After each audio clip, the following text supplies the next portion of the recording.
दोस्तों आज हम भारत की शासन व्यवस्था के बारे में बात करने वाले हैं। दोस्तों भारत की शासन व्यवस्था संसदीय प्रणाली पर आधारित है, जहां पर सरकार का मुखिया प्रधानमंत्री होता है एवं वास्तविक कार्यकारिणी शक्तियां प्रधानमंत्री एवं उसकी द्वारा चुनी गई मंत्रिपरिषद के पास होती हैं और पूरे देश का सिस्टम यही कार्यपालिका चलाती है। दोस्तों हमारी शासन व्यवस्था को 3 भागों में बांट रखा है: कार्यपालिका, विधायिका, न्यायपालिका।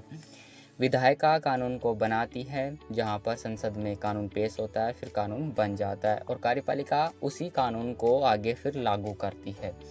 और न्यायपालिका का कार्य है कि लागू किए गए कानून की देखरेख करना कि कानून में कोई गड़बड़ी है या नहीं है।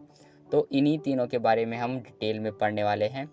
दोस्तों सबसे पहले मैं आपको बता देता हूँ विधायिका के बारे में। दोस्तों जब भी कोई कानून बनता है तो सबसे पहले वो संसद में पेश होता है।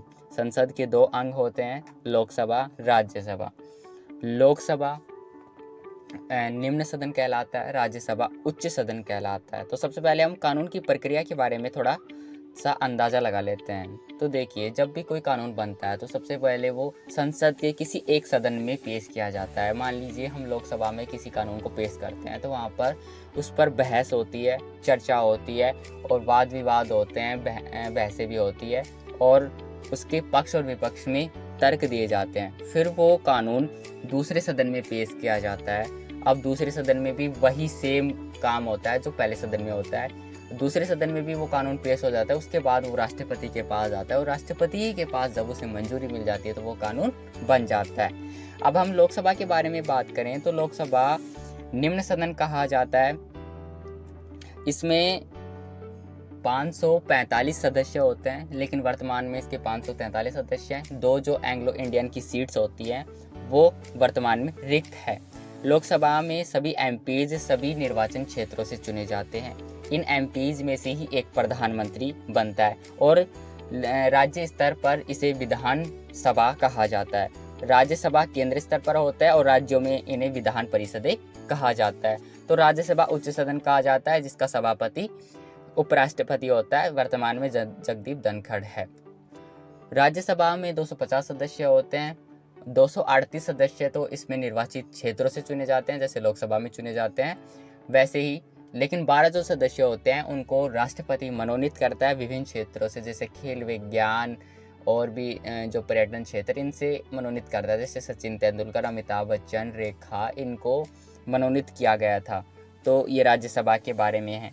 अब दोनों सदनों में जब कानून पेश किया जाता है तो दोनों सदनों के बाद वो फिर राष्ट्रपति के पास जाता है।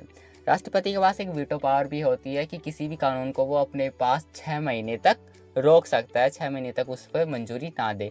और संसद हमारा सर्वोत्तम संसद होता है, मतलब सर्वोच्च शक्तियाँ संसद के पास होती है। संसद उसको मतलब राष्ट्रपति को भी हटा सकती है महाभियोग की प्रक्रिया द्वारा। अब कार्यपालिका के बारे में थोड़ी बातें करें तो कार्यपालिका उस कानून को लागू करती है जो संसद द्वारा बनाया गया है। कार्यपालिका में मुख्य तौर पर प्रधानमंत्री, केंद्रीय स्तर पर तो प्रधानमंत्री और उसकी जो किचन कैबिनेट यानी कि उसकी जो मंत्रिपरिषद है वो कार्य करती है केंद्रीय स्तर पर। राज्य स्तर पर मुख्यमंत्री और उसके जो किचन कैबिनेट है, 7-8 मंत्री उसके साथ होते हैं, तो वो सब कार्यपालिका का हिस्सा होता है। पूरे देश में कानून को यही लागू करती है और आमतौर पर सरकार इसे ही कहा जाता है। जब हम सुनते हैं ना कि सरकार ने ये कर दिया तो सरकार कार्यपालिका को कहा जाता है, ध्यान रखना। अब कार्यपालिका भी 2 प्रकार की होती है, अस्थायी कार्यपालिका एवं स्थायी कार्यपालिका। अस्थायी कार्यपालिका की बात हम करें तो ये अस्थायी होती है, परमानेंट नहीं होती। मतलब ये 5 साल के लिए चुनी जाती है। जैसे चुनाव के द्वारा जितने भी मंत्री होते हैं, प्रधानमंत्री से लेकर नीचे सरपंच से लेकर ऊपर प्रधानमंत्री तक जितने भी मंत्री होते हैं वो अस्थायी कार्यपालिका होते हैं। 5 साल के बाद ये हट जाते हैं, फिर दूसरे मंत्री आ जाते हैं, ऐसे हो जाता है। ये अस्थायी कार्यपालिका होते हैं। स्थायी कार्यपालिका में ये परमानेंट होते हैं। ये 60 साल तक ये एग्ज़ाम द्वारा चुने जाते हैं। ये अपने मतलब दिमाग के ऊपर अपनी कंपटीशन में हिस्सा लेकर फिर चुने जाते हैं। आमतौर पर इसमें नौकरशाही सिविल सेवक होते हैं। तो ये स्थायी कार्यपालिका के हिस्से होते हैं। दोस्तों नीचे जितने भी जिला से लेकर ऊपर देश तक जितने भी लोग होते हैं वो सारे कार्यपालिका का हिस्सा होते हैं। जो अपने देश में किसी भी कार्य में हाथ बटाते हैं तो सारे कार्यपालिका का हिस्सा होते हैं। तीसरे, हम भारत की न्यायपालिका के बारे में बात करें तो ये न्याय की देखरेख करती है। ऊपर तौर पर सुप्रीम कोर्ट होता है। इसे 3 भागों में बाँटा जाता है। इसे पिरामिड भी कहा जाता है। तो पिरामिड के रूप में हम देखें तो सर्वोच्च न्यायालय होता है। फिर सर्वोच्च न्यायालय पूरे देश में एक ही होता है, जो कि नई दिल्ली में है, सिविक सेंटर के थोड़े आगे। उच्च न्यायालय हर राज्य में अलग होते हैं, जो कि आमतौर पर राज्यों की राजधानी में भी होता है।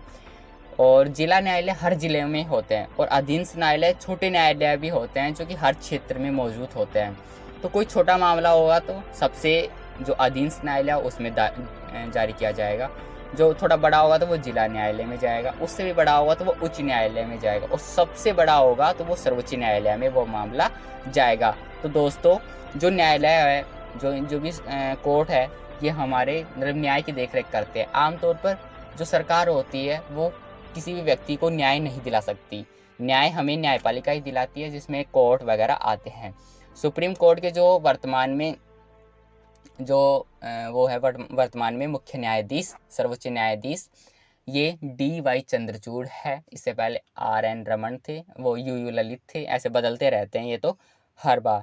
तो दोस्तों, ये कुछ न्यायपालिका के बारे में तथ्य थे। न्यायपालिका में एक चीज़ और आती है, बंदी प्रत्यक्षीकरण, यानी कि किसी को कैद करके न्यायालय के सामने पेश करना। तो दोस्तों, थैंक यू। अगर और कोई वीडियो चाहिए तो